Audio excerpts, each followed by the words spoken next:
Baik, selamat pagi untuk kita semua. Perkenalkan, nama saya Yusri Marita F. NIM 2103030108, kelas C semester 1, Prodi Sosiologi, Fakultas Ilmu Sosial dan Politik, Universitas Nusa Kupang. Baik, di video kali ini saya akan membahas tentang dasar-dasar ilmu politik.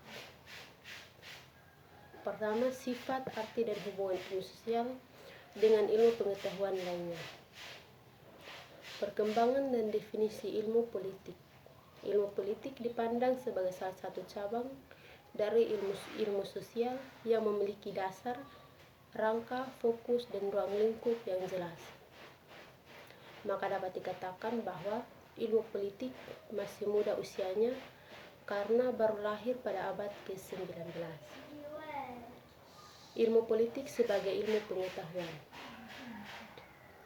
Jika didefinisikan ini dipakai sebagai patokan, maka ilmu politik serta ilmu-ilmu sosial lainnya belum memenuhi syarat, karena sampai sekarang belum ditemukan hukum-hukum ilmiah seperti itu. Mengapa harus dikatakan demikian? Karena yang diteliti adalah manusia, dan manusia itu adalah makhluk yang kreatif, yang selalu menemukan akal baru yang belum pernah diramalkan dan malahan tidak dapat diramalkan.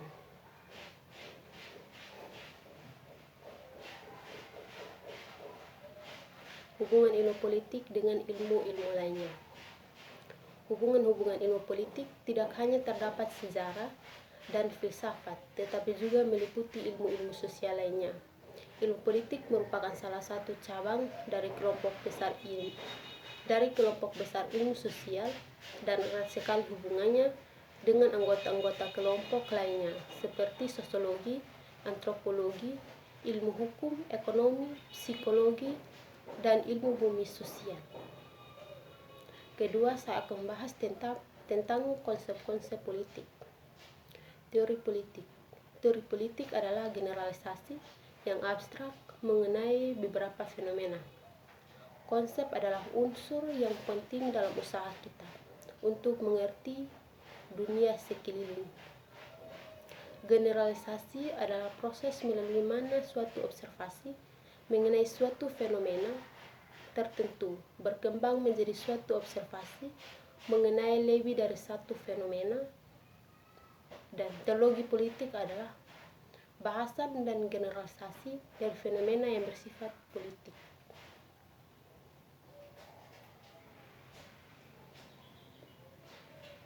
Istilah negara dan istilah sistem politik.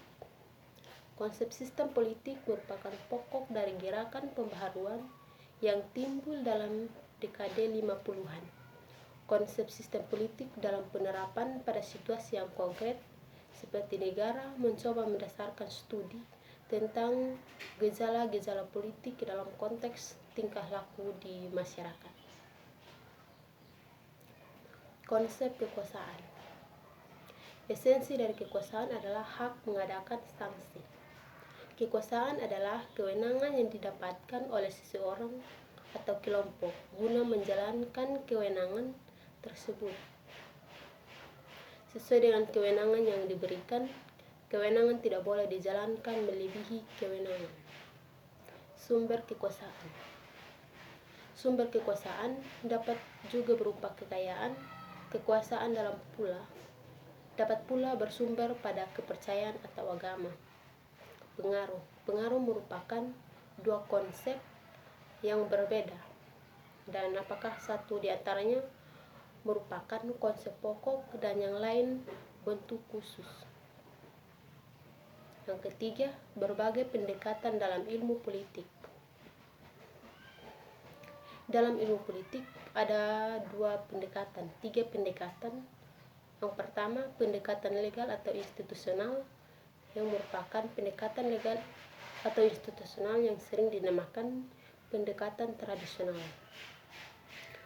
Pendekatan tradisional mulai berkembang pada abad yang ke-19. Pada masa sebelum Perang Dunia Kedua, pendekatan tradisional sering bersifat normatif, yaitu sesuai dengan ideal atau standar tertentu. dengan mengasumsikan norma-norma demokrasi. Yang kedua, pendekatan perilaku. Pendekatan perilaku timbul dan mulai berkembang di Amerika pada tahun 1950-an, seusai Perang Dunia Kedua. Adapun penyebab-penyebab kemunculannya adalah sebagai berikut. Yang pertama, sifat deskriptif dari ilmu politik dianggap tidak memuaskan karena tidak realistis dan sangat berbeda dengan kenyataan sehari-hari. Yang kedua, ada kekhawatiran bahwa jika ilmu politik tidak maju dengan pesat, ia akan ketinggalan disebanding dengan ilmu-ilmu lainnya. Yang ketiga, di kalangan pemerintah Amerika telah muncul keraguan mengenai kemampuan para sarjana ilmu politik untuk menerangkan fenomena politik. Tiga, pendekatan neo-Marxis.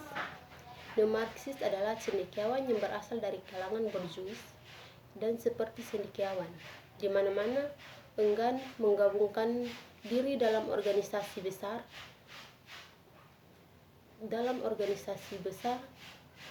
seperti partai politik atau terjun aktif dalam kegiatan politik praktis. Para neo-Marxis ini di satu pihak menolak komunisme dari Uni Soviet karena sifatnya yang represif, tapi di pihak lain mereka juga tidak setuju dengan banyak aspek dari masyarakat kapitalis di mana mereka berada.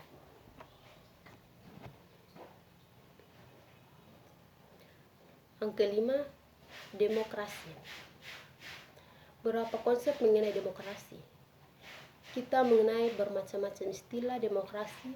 Ada yang dinamakan demokrasi konstitusional, demokrasi parlementer, demokrasi terpimpin, demokrasi Pancasila, demokrasi rakyat, demokrasi Soviet, demokrasi nasional, dan sebagainya. Demokrasi yang dianut di negara Indonesia yaitu demokrasi berdasarkan Pancasila. Demokrasi konstitusional, ciri khas dari demokrasi konstitusional adalah gagasan bahwa pemerintah yang demokratis adalah pemerintah yang terbatas kekuasaannya dan tidak dibenarkan bertindak sewenang-wenang terhadap warga negaranya. Indonesia. Perkembangan demokrasi di Indonesia telah mengalami pasang surut selama 25 tahun. Berdirinya Republik Indonesia, ternyata masalah pokok yang kita hadapi ialah bagaimana dalam masyarakat yang beraneka ragam, pola budayanya mempertinggi tingkat kehidupan ekonomi di samping membina suatu kehidupan sosial dan politik yang demokratis. Komunisme demokrasi menurut terminologi komunis dalam perkembangan post-komunisme. Pandangan mengenai negara dan demokrasi. Demokrasi pada tahap ini, menurut Lenin, bersifat demokrasi untuk mayoritas dari rakyat dan penindasan dengan kekerasan terhadap kaum penyisap dan penindas dengan jelas, dengan jalan menyingkirkan mereka dari demokrasi. Demokrasi rakyat. Demokrasi rakyat adalah bentuk khusus demokrasi yang memenuhi fungsi diktator proletar atau pertumbuhan demokrasi rakyat berbeda di tiap-tiap negara sesuai dengan situasi sosial politik setempat. Demokrasi nasional. Demokrasi nasional dianggap suatu tahap dalam perkembangan negara. Demokrasi borjuis menjadi demokrasi rakyat sebagai suatu bentuk diktator proletariat. Undang-undang dasar. Sifat dan fungsi undang-undang dasar. Umumnya dapat dikatakan bahwa undang-undang dasar merupakan suatu perangkat peraturan yang menentukan kekuasaan dan tanggung jawab dari berbagai alat kenegaraan. Ciri-ciri undang-undang dasar. Secara cermat, ada ciri-ciri yang sama dalam undang-undang dasar, yaitu biasanya memuat ketentuan-ketentuan mengenai soal-soal sebagai berikut. Yang pertama, organisasi negara. Yang kedua, hak-hak asasi manusia. Yang ketiga, prosedur mengubah undang-undang dasar atau amandemen. 4, ada kalanya memuat larangan untuk mengubah sifat tertentu dari undang-undang dasar. Yang kelima, merupakan aturan hukum yang tertinggi yang mengikat semua warga negara tanpa kecuali. Pergantian Undang-Undang Dasar. Di negara-negara komunis, pergantian Undang-Undang Dasar mencerminkan naskah, sedangkan Undang-Undang Dasar tak tertulis tidak merupakan satu naskah dan banyak dipengaruhi oleh tradisional dan konvensi. Undang-Undang Dasar Indonesia. Dari sejarah ketatanegaraan Indonesia dapat diketahui bahwa Undang-Undang Dasar telah beberapa kali berganti, yaitu dari Undang-Undang Dasar 1945, kemudian diganti dengan Undang-Undang Dasar RIS pada tahun 1949, lalu berganti lagi dengan Undang-Undang Dasar sementara 1950, dan akhirnya kembali ke Undang-Undang Dasar 1945. Undang-Undang Dasar yang kini berlaku itu juga telah mengalami beberapa amandemen.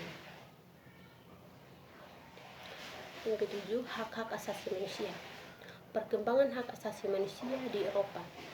Di era Barat, hak asasi manusia berawal dari abad ke-17. Hak asasi manusia pada abad ke-20 dan awal abad ke-21. Dalam perkembangan berikutnya, terjadi perubahan dalam pemikiran mengenai hak asasi, antara lain karena terjadinya depresi besar sekitar tahun 1929 hingga 1934 yang melanda sebagian besar dunia. Depresi ini mulai dari negara Amerika dan menjalar ke hampir seluruh dunia.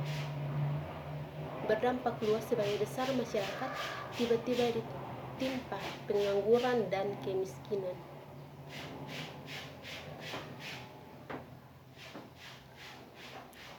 Hak dan kewajiban. Dalam bagian sebelumnya mengenai hak asasi telah diuraikan bahwa dalam pasal 29 dari Deklarasi Hak Asasi Manusia mampu dalam beberapa pasal kovenan hak sipil dan politik mengenai hak mengeluarkan pendapat, tanggung jawab sebagai sikap moral, berfungsi sebagai kendala alami, serta sukarela terhadap kebebasan yang dimiliki orang lain. Dalam setiap masyarakat, rakyat tiada kebebasan tanpa pembatasan.